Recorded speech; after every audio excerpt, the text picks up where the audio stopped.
Assalamualaikum warahmatullahi wabarakatuh. Halo anak-anak, apa kabarnya hari ini? Semoga kita semua dalam keadaan sehat. Jika ada yang sedang sakit, semoga segera diberi kesembuhan. Anak-anak, saat ini kita sedang ada di masa pandemi COVID-19. Walaupun belajarnya di rumah aja, tetap semangat ya belajarnya. Sebelum kita melakukan kegiatan pembelajaran hari ini, alangkah baiknya kita berdoa menurut agama dan kepercayaan masing-masing, supaya diberi kemudahan dan kelancaran dalam melakukan kegiatan pembelajaran hari ini. Berdoa dimulai. Berdoa selesai.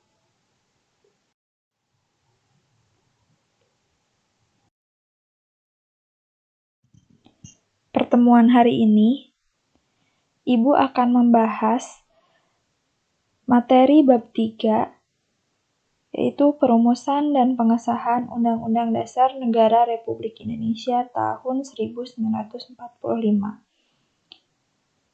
Yang Ibu bahas ada di poin A, perumusan dan pengesahan Undang-Undang Dasar tahun 1945. Nomor 1, perumusan Undang-Undang Dasar tahun 1945. Kalian bisa lihat di buku paket halaman 63 sampai dengan 67. Untuk menambah wawasan kalian, jangan lupa menyaksikan program Padaringan untuk tingkat SMP mulai pukul 9.30 waktu Indonesia Barat sampai dengan selesai dengan mengklik link berikut ini.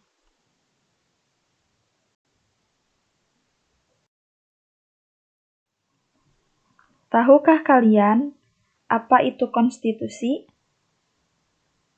Konstitusi memiliki banyak istilah dalam bahasa yang berbeda-beda, seperti dalam bahasa Inggris yaitu constitution, bahasa Belanda konstitusi, bahasa Jerman Constitution, dan bahasa Latin yaitu constitutio,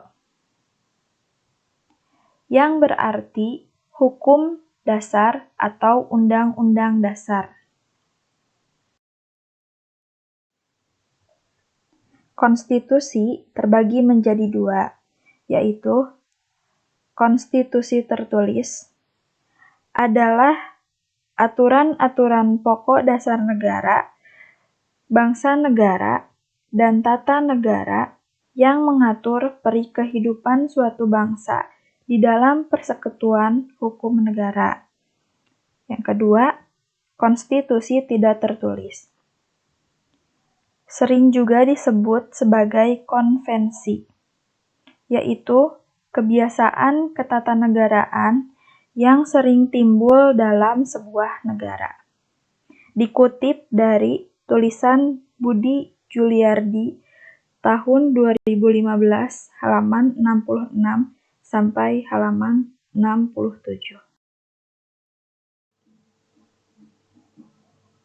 Dalam sidang pertama BPUPKI, Muhammad Yamin menyatakan bahwa rakyat Indonesia harus mempunyai dasar negara yang berasal dari peradaban kebangsaan Indonesia.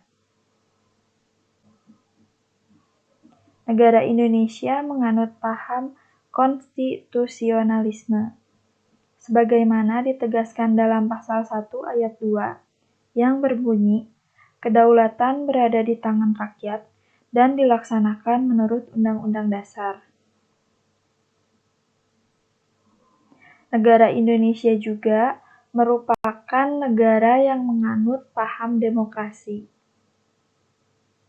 Karena Undang-Undang Dasar mempunyai fungsi yang khas, yakni membatasi kekuasaan pemerintah agar penyelenggaraan kekuasaan tidak bersifat sewenang-wenang.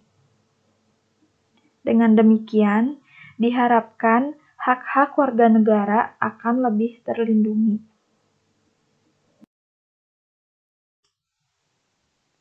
Ketika kemerdekaan Indonesia diproklamasikan, Indonesia belum memiliki Undang-Undang Dasar.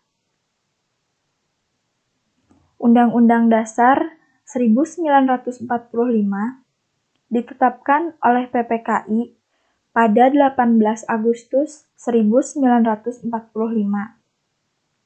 satu hari setelah Indonesia merdeka. Naskah Undang-Undang Dasar 1945 pertama kali dipersiapkan oleh BPUPKI.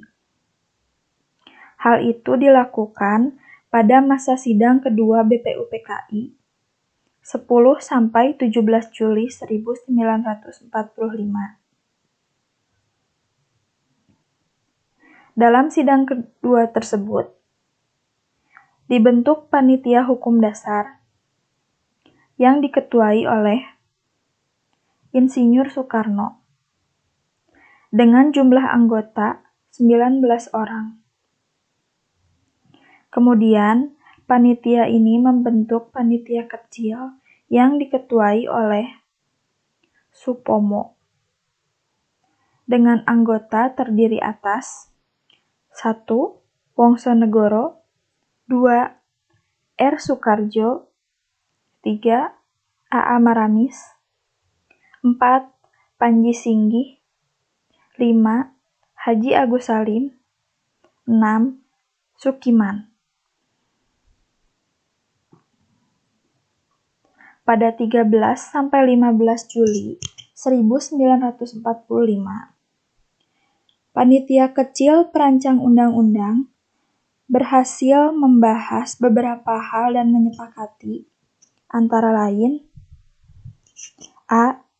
Ketentuan tentang lambang negara.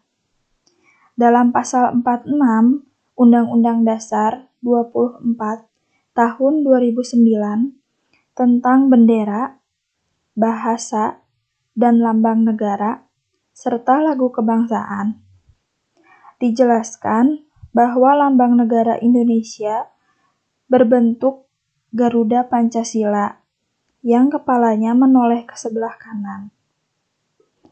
Perisai berupa jantung yang digantung dengan rantai pada leher Garuda, dan semboyan Bhinneka Tunggal Ika ditulis di atas pita yang dicengkram oleh Garuda.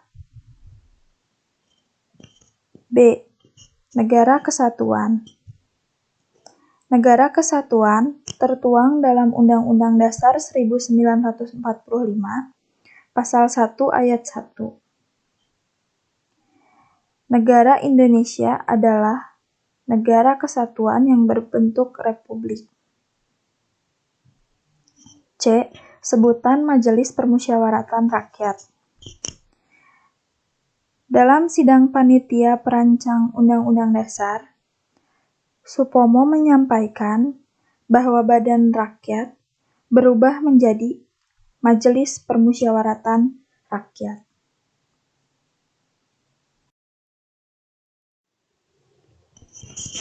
Ibu akan memberikan lembar kerja peserta didik 1, bab 3, poin A nomor 1, dikerjakan sebaik-baiknya dengan sungguh-sungguh. Jika ada yang kurang dimengerti dari pemaparan materi dan tugas yang diberikan, silahkan kalian boleh japri ke nomor ibu.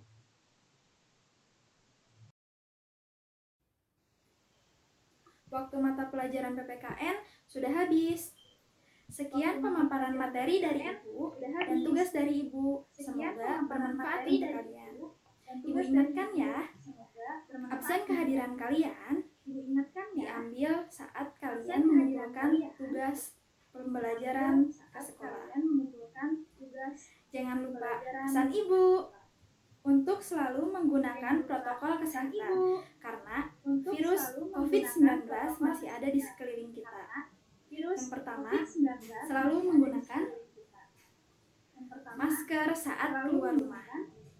Yang kedua, selalu mencuci tangan dengan sabun dan air mengalir. Selalu Atau mencuci kalian tangan bisa dengan menggunakan sabun dan air mengalir. hand Atau sanitizer. kalian bisa menggunakan Yang ketiga, hand sanitizer. menjaga jarak dengan orang lain minimal 1 meter. Dan yang Menjaga terakhir, jarak hindari orang lain kerumunan. minimal 1 meter. Wassalamualaikum Hindari warahmatullahi wabarakatuh. Wassalamualaikum warahmatullahi